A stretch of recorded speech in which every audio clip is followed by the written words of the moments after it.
It's time for this week's episode of Brandon Sports Talk, featuring in-depth interviews from those who are trending in the world of athletics. And now, here's the host of Brandon Sports Talk, Brandon Pate.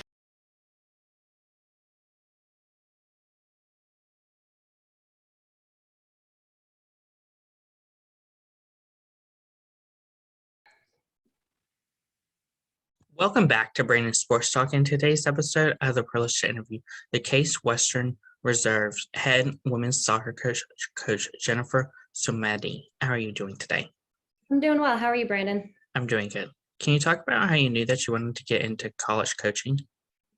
Yeah, so I started coaching when I was 15 years old, and throughout my life, up until I started coaching college, I was always involved in the sport in some way, shape, or form. I started with camps and clinics when I was younger, helped with a few club teams when I was in college, and then afterwards, I was actually enrolled in an accelerated nursing bachelor's program when I was offered my first college coaching job, and just decided to take the leap and try it out, and I've loved it ever since. What was it like, obviously, getting to go to University of Dayton and play and put on that jersey? It was an incredible experience. It was really fun to be a not well-known program in the country and really turn it into a powerhouse that was nationally recognized. I made my best friends from that program that I talked to every single day, and some of the best memories. I've shaped a lot of my coaching career on a lot of the experiences I had as a player, and I think it's led to some of the success that I've had as a coach as well. So it was some of the best years of my life. What were some of your accomplishments during your time as a player? Well, our team, my graduating class actually to date is the most successful in program history at this point. So we went to 4 NCAA tournaments, won a few A10 tournaments, won a few A10 championships. I had a few all A10 awards, and I was an All-American as a senior. So just a lot of strong accomplishments as a program over those 4 years. Was coming out of college, what was it like getting started and become an assistant coach at Chatham? I actually started at Marietta, where I was the assistant for the men's and women's program for a year, and then became the head coach for another year and a half of the women's side before I moved up to Chatham. So it was kind of an interesting experience because, I was kind of freshly into college coaching to begin with, and then went straight to a head coaching job that I knew I wasn't qualified or ready for. So it was kind of nice to go back to being an assistant. And while I was the assistant soccer coach, I was actually the head cross country coach at Chatham, just due to their coach leaving, last minute. And I had some track background in my coaching career, so kind of double dipped that season to try and help with the athletic department. But I think it was a really interesting experience. It was an all-girls school university at the time, so that was definitely something new. And I think, every stop along the way, I've learned something about myself as a coach and how to run a program, and just the different aspects of getting involved in college soccer. What was it like, obviously, getting the first start as a head coach straight out of college? A little overwhelming, to be honest. I thought I knew what I was doing, but also knew I didn't know what I was doing, if that makes any sense. So kind of, it took a lot of what I did as a player into my coaching career until I started to really evaluate other coaches, go to other training sessions, took a couple coaching courses, and really kind of figured out what I needed to be doing. But there's also a lot more to college coaching than just the X's and O's. So I think those are things that you shape as a coach in the way that you want to run your program along the way. How is it like going to Eastern Oregon to become the head coach there? It was a really neat experience. It was an NAIA institution, so definitely different rules in terms of recruiting and the playing season.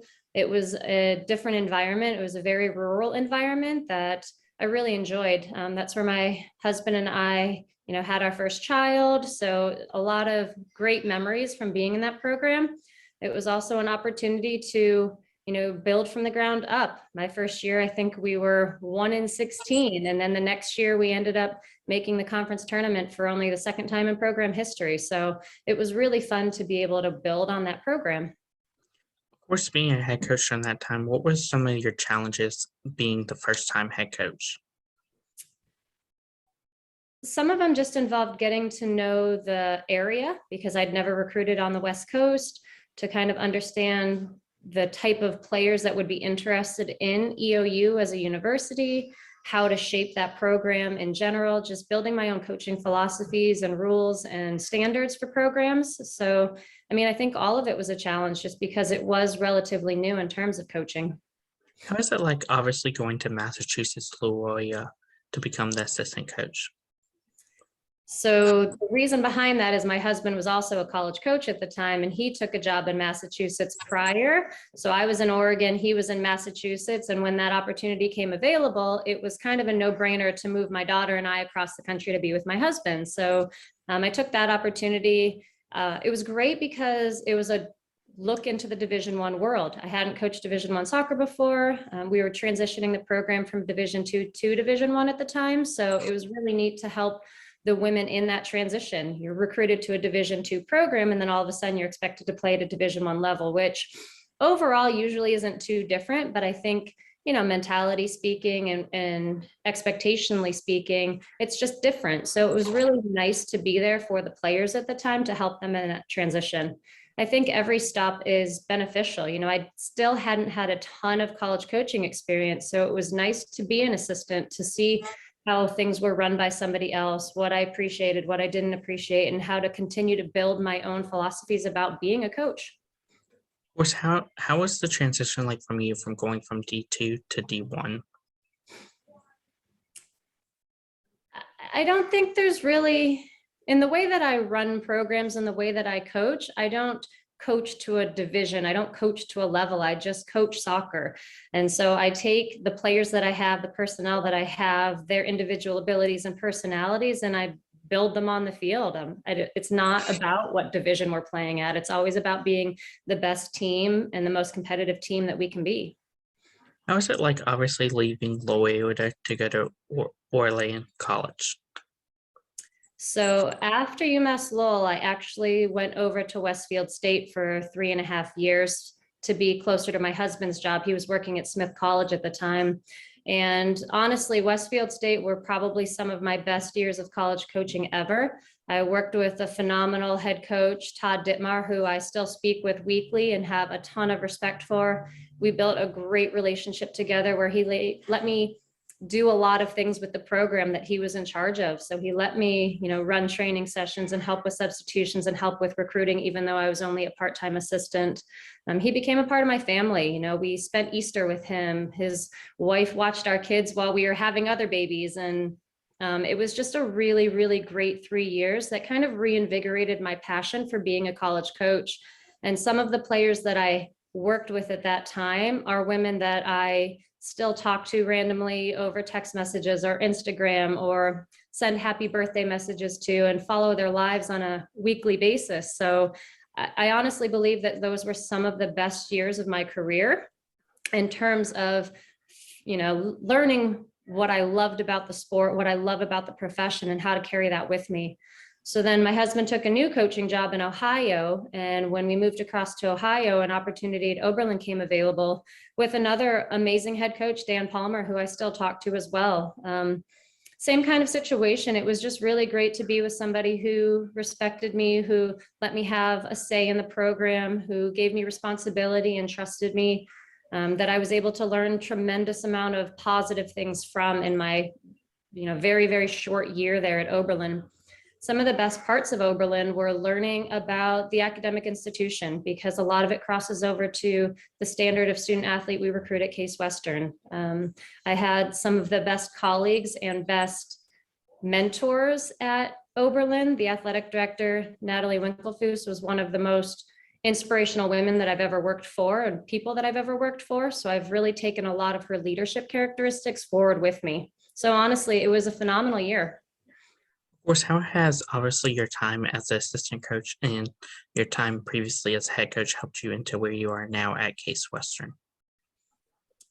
So I think along the way, everybody does things well and everybody makes mistakes. And what I've tried to do is reflect on both. And I've tried to carry forward the things that I've done well as a coach, the things that I've learned in a positive respect from other coaches, as well as reflect on all the mistakes I've made, because there have been plenty, you know. And so I've really tried to just learn from everything I've done in the past, I think on a daily basis, I continue to learn, I continue to shape who I am as a coach, how I approach players, how I approach programs. So I think everything that I've ever done in this profession has just been another tool in my toolbox to become better at what I do, to help our student athletes become better humans, better players going forward.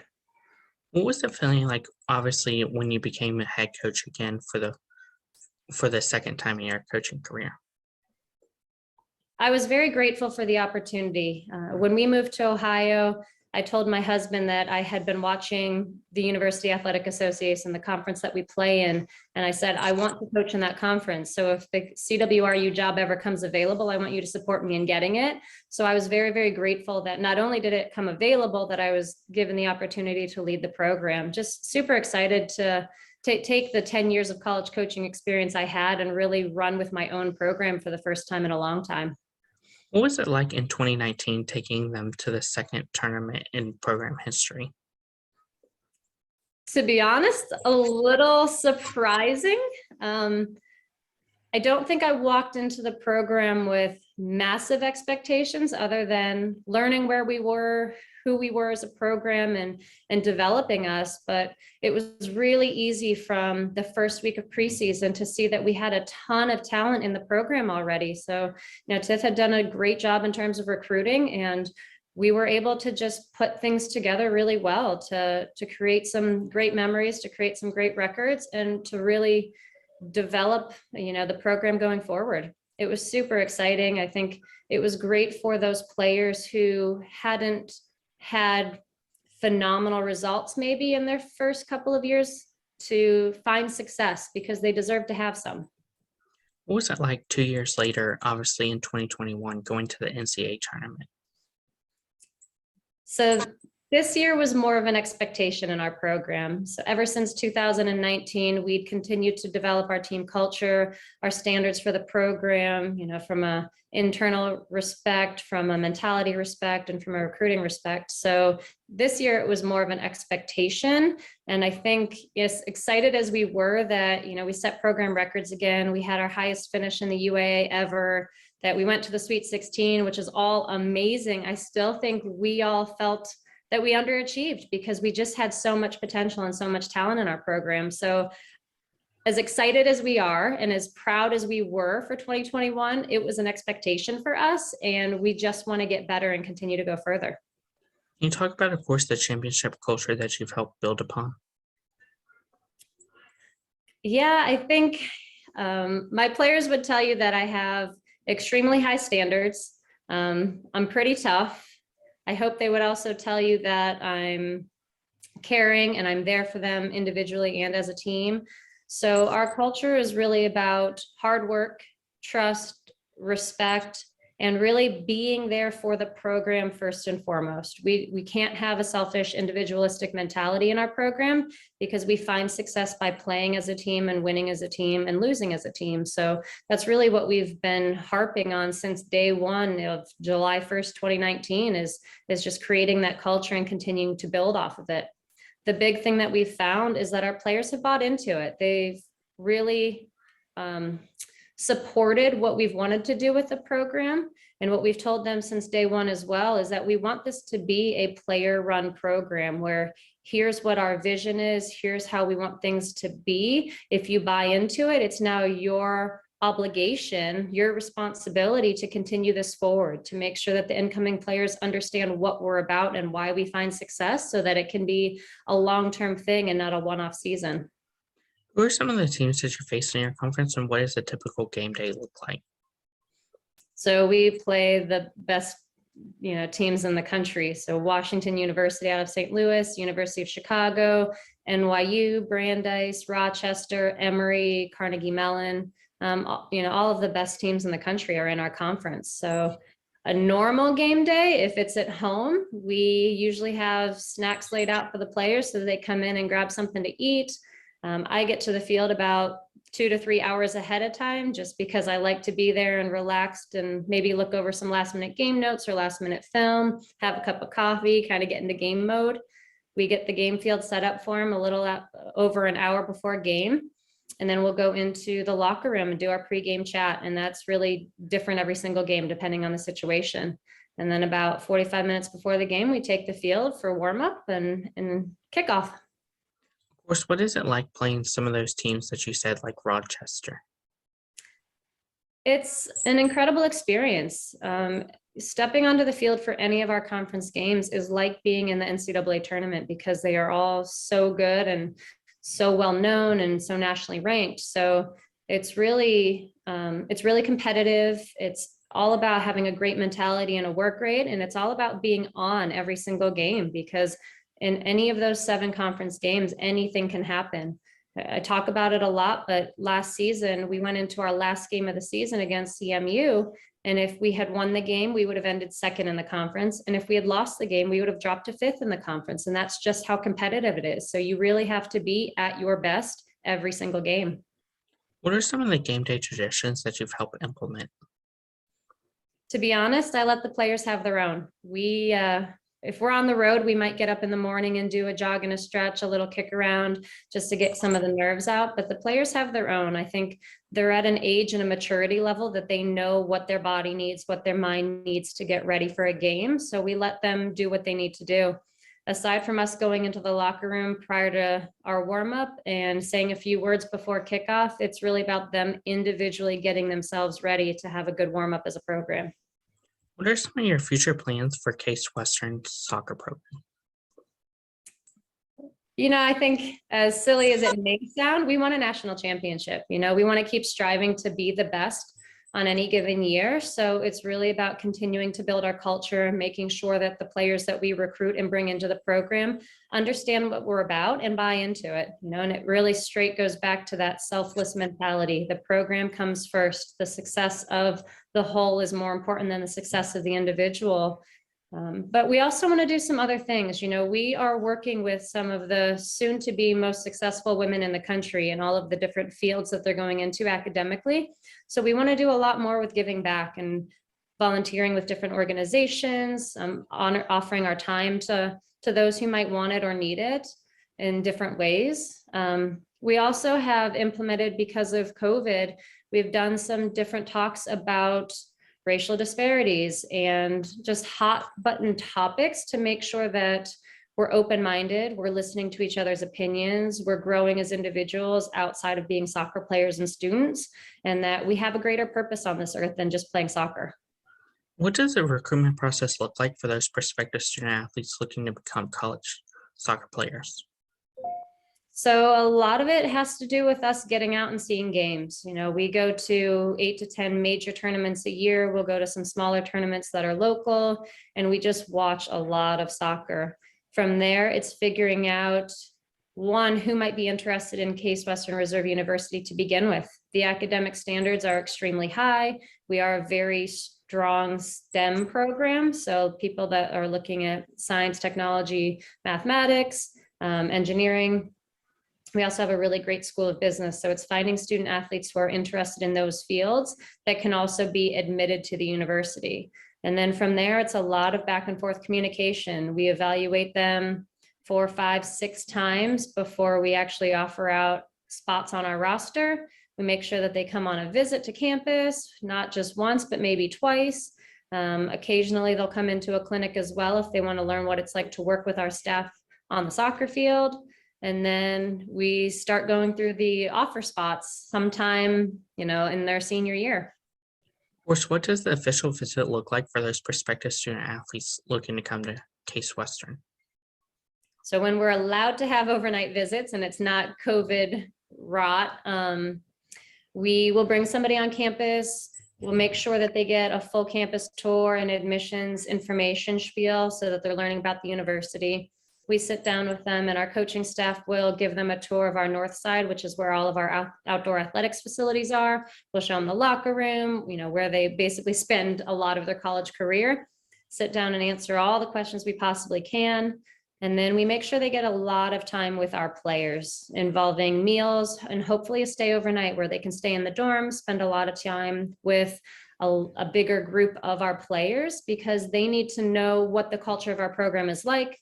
what the type of people are in our program. And they also have to ask the hard questions. They need to know what our players think of the coaching staff, of the university, of the academics, and make sure that, because we know there's going to be positives and negatives, they have to appreciate both and know that that's something that they want to be a part of.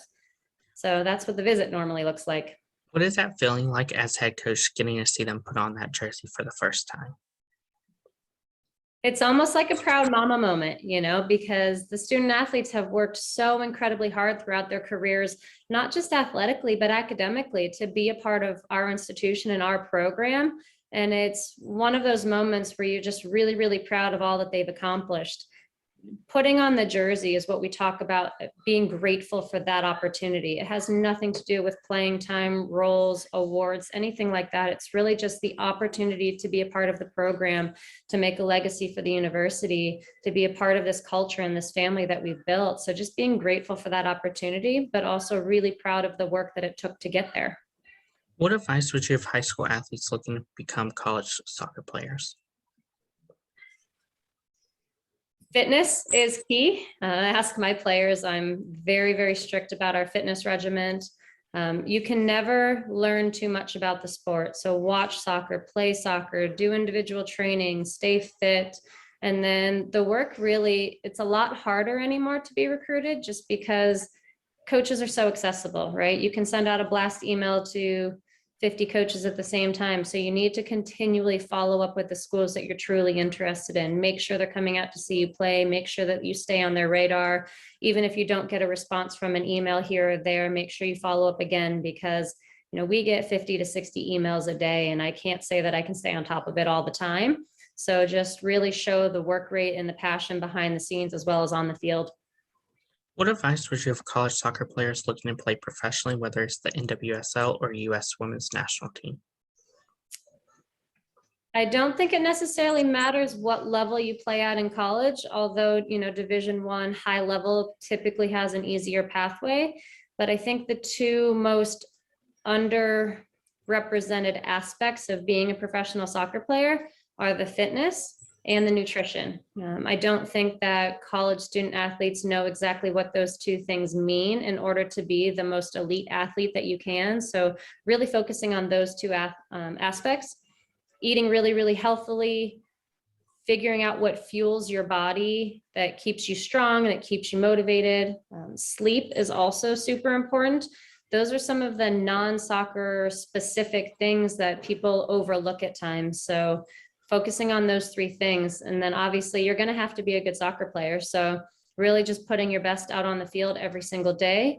Same as being a high school player. You can never get too much soccer, whether it's watching film, technical work, fitness work. You can't ever get too much soccer training in. And then from there, it's almost like the college recruiting process. Start reaching out. A lot of the NWSL teams will have open tryouts. So if you want to, pay a fee and go try out in front of them, you have that opportunity. If you can build some relationships with the coaches who might have relationships in those programs, then do that. And maybe they'll put a good word in for you. What advice would you give future college coaches looking to get started in the industry? Keep learning, read books, watch other coaches, and be ready to grind, because that's what this industry is. To get where I've gotten, I've coached high school, club, men, women, run clubs. I've gone from head coach to assistant coach and back again, full-time to part-time. You just have to be ready to grind, to work really, really hard, and to be passionate about it. If you're not truly passionate about it, then this career is not rewarding. It's a lot of hard work for what we do. It's a lot of hard work. So just be ready to grind and be passionate about it. And then take opportunities where they come. If you can get in as a volunteer somewhere, to get on somebody's coaching staff, to get it on your resume, to take the next step, do it. Take any opportunity that you can to get involved in the game. What advice would you give future college head coaches looking to get started? Kind of the same, but also really start to develop your own philosophies, your own morals, your own ideals about what you want your program to look like. But don't be afraid to change that as you go, because I can tell you that I have changed tremendously in the last 15 years as to what type of person I am, what type of coach I am. Some of the things that I've implemented in the past, I've definitely gotten away from. Some of the things that I've learned, I've definitely implemented as I go. So you always need to keep tweaking who you are as a coach and what you believe in, and don't be afraid to be wrong. We're all going to make mistakes. I just openly admit when I make them and hopefully move past them and grow from them, just like we ask our players to do. So there's no one way to run a program. There's no right or wrong way to run a program. It's just what you believe in and what you're willing to work for. That's great advice. Where can my listeners find you at on social media along with Case Western's soccer program? Case Western Reserve Women's Soccer is on Instagram as well as Facebook and Twitter. I am on Instagram. I couldn't even tell you what my handle is though, so I'll have to send it to you later. Thank you again, Coach Jennifer Simonetti, for your interview, and best of luck in your future as the head coach for Case Western Reserve. Thank you for your time, Brandon. I really appreciate it. Thank you. You can find Brandon Sports Talk on Facebook at Brandon Sports Talk, Instagram at Brandon Sports Talk, Twitter at Talk_Brandon, and you can find me on YouTube at Brandon Sports Talk. Don't forget to like, comment, and subscribe.